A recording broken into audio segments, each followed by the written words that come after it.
Quelle que soit l'opinion que l'on a sur la question du divorce, il est important de se rappeler Malachie 2,16. Je hais le divorce, dit l'Éternel, le Dieu d'Israël. Selon la Bible, le mariage est un engagement à vie. Ainsi, ils ne sont plus deux, mais un. Que l'homme ne sépare donc pas ce que Dieu a uni. Matthieu 19,6.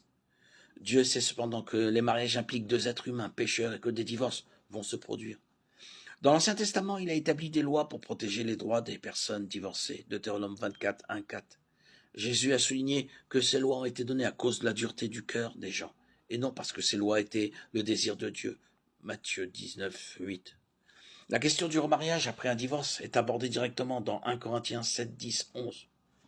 Voici ce que je recommande à ceux qui sont mariés, non pas moi, mais le Seigneur, que la femme ne se sépare pas de son mari. Si elle se sépare, qu'elle reste sans se remarier, ou qu'elle se réconcilie avec son mari, et que le mari ne répudie pas sa femme.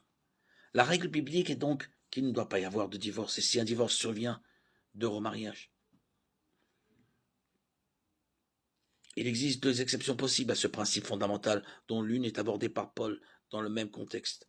Un croyant abandonné par un conjoint non-croyant n'est pas lié, 1 Corinthiens 7, 15. Et Jésus dit, sauf pour l'immoralité sexuelle.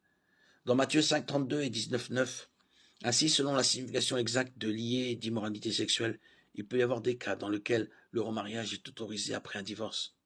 Dans 1 Corinthiens 7, l'argument de Paul pour la condition de non-lié du conjoint croyant est basé sur celui qui quitte le mariage. C'est le non-croyant qui abandonne le mariage, et le croyant est une partie innocente.